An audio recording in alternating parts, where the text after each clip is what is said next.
5 powerful ways to handle disrespect without losing your cool. Okay, let's get real for a second. Ever notice how some people seem to live for crossing lines? They interrupt, talk over you, throw in those little backhanded jokes, or treat your time and emotions like they're optional. And the world somehow expects you to just smile, nod, and pretend it doesn't bother you. Well, not today. If you're done tolerating people who can't show you basic respect, this video is exactly what you need. Because today, I'm breaking down real, raw, and maybe a little controversial way to handle disrespect without losing your temper, without getting petty, and without sacrificing your self-worth. By the time we're done, you'll know exactly how to stand your ground, protect your peace, and make people think twice before they try you again. So, take a deep breath, sit up straight, because we're drawing the line today. Let's dive in. 1. The power of the silent stare. We're starting with one of the most quietly powerful tools in your self-respect toolkit, the silent stare. Now, I know what you might be thinking. Just stare at them? Really? Yes, really. Here's the thing. When someone disrespects you, their main goal is to get a reaction. They want to see you flustered, defensive, angry, anything that shows they've rattled you. That's how they feed off your energy. But when you stay calm, lean back, and simply hold eye contact, no words, no smirk, no expression, you completely flip the power dynamic. They expect chaos. You give them silence. They expect emotion. You give them control. And suddenly, they don't know what to do. Let me share a quick story. A few years ago, I was in a group meeting. One guy just would not stop cutting me off. Every time I opened my mouth, he jumped in louder, like his voice was somehow more important. I tried the polite route, smiling, waiting my turn. Nothing worked. So finally, I stopped talking mid-sentence, leaned back, crossed my arms, and looked straight at him. No frown, no glare, just calm, unbothered stillness. For 5 long seconds, the whole room froze. You could feel the tension. He stumbled over his words, looked down, and you know what? He didn't interrupt me again. That silent stare said everything I needed to say. You don't get to treat me like that. The beauty of this move is that it doesn't just stop the behavior. It changes how people see you. They realize you're not someone they can push around. You don't have to raise your voice or defend yourself. And here's the deeper truth. The silent stare is more than a reaction. It's a declaration. It tells the world, I don't owe anyone an emotional response. I'm not your entertainment. I'm in control. It's quiet confidence. It's self-respect in motion. And sometimes silence is the loudest no you'll ever say. 2, let silence be your response. Let's take that idea of silence even further. Because sometimes the most powerful way to respond to disrespect is by not responding at all. See, most people underestimate silence. They think if you don't reply, you're weak, like you're letting the other person win. But that couldn't be more wrong. Silence isn't weakness. It's power. It's you choosing your peace over pointless conflict. When someone throws negativity your way, they're trying to bait you.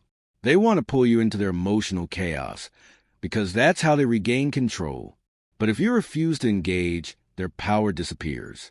I once had a coworker who loved to hide insults behind jokes. You know the type, "Oh, I'm just kidding," after saying something rude. One day, he made a snide remark about my project in front of others. Instead of laughing it off or defending myself, I looked at him for a second, gave a small nod, and said absolutely nothing. The silence that followed? Uncomfortable. Awkward. He actually looked embarrassed. And guess what? He never did it again. Because silence forces people to face themselves. You're not giving them your time, your energy, or your emotional labor. You're holding up a mirror and letting them sit in their own behavior. When you choose silence, you're saying, my peace is more valuable than your opinion. And that's a sentence worth repeating. Now, that doesn't mean you should always stay silent. If something truly crosses a line, speak up. But most of the time, rude people want your attention, not your truth. And when you take that attention away, you take away their power. So next time someone tries to get a reaction, take a deep breath. Meet their eyes. Say nothing. That silence will echo louder than any comeback ever could. 3. Stop explaining your choices. This one's going to hit close to home. You ready?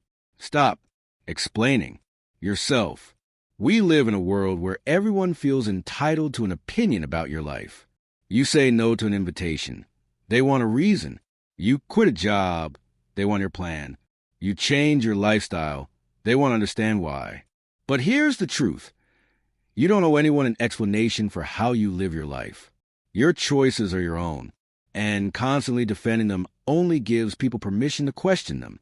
When people ask why, they're not always looking to understand. Sometimes they're looking to judge. Your confidence makes them uncomfortable. Your decisions challenge their comfort zone. So they poke, they prod, they make you second-guess yourself. I learned this lesson the hard way. When I decided to change careers, people had opinions. Why would you leave a stable job? How are you going to make that work? At first, I tried explaining. I talked about passion, fulfillment, and long-term goals. But no matter what I said, they kept questioning. Then one day, someone asked again, and I just said, because I wanted to. And for the first time, there was silence. No follow-up questions. No arguments. That's when I realized I didn't need to justify my life to anyone. When you stop explaining your choices, you take back control of your story. You remind yourself that your validation doesn't come from others. It comes from within. So here's your challenge. The next time someone questions your choices, don't explain. Don't defend. Just say, it felt right to me. Then move on. Your life doesn't need a committee's approval. You're the only one who has to live it. 4. Protect your space. Keep your distance. Let's talk about something that feels uncomfortable, but is absolutely necessary. Distance. Sometimes the best way to deal with disrespect isn't confrontation. It's creating space. Not everyone deserves full access to you. And that's not cold, that's healthy. We've all had people in our lives who drain us. The friend who criticizes everything. The co-worker who always finds fault. The family member who crosses every boundary.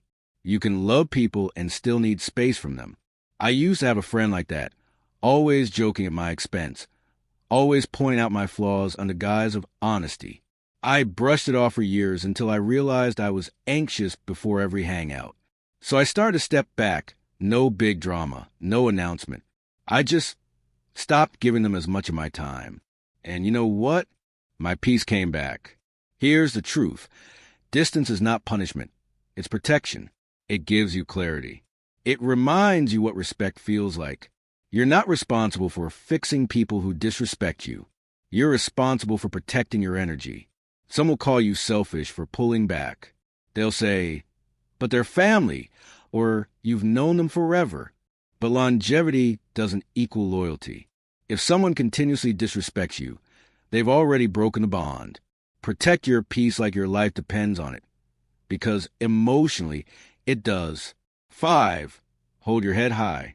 Finally, let's talk about one of the most powerful yet simple acts of self-respect. Holding your head high? It's not just about posture. It's about energy. People who disrespect you want you to shrink. They want to see you doubt yourself. But when you stand tall, shoulders back, chin up, you're sending a silent message. I know who I am, and I'm not playing small for anyone. Confidence disarms disrespect. I remember dealing with someone who couldn't resist taking little digs at me. At first, I let it get to me, but one day I decided, no more. I walked into the room confident. Head high, smile calm but sure. Every time they tried to make a comment, I looked at them, smiled politely, and carried on. You could see it threw them off. Their remarks lost power. Because when someone realizes they can't make you feel small, they lose interest in trying. Here's what's amazing. When you carry yourself with confidence, your energy changes. People start treating you differently, not because they've changed, but because you have. Holding your head high is saying, I know my worth, even if you don't. And that's unshakable.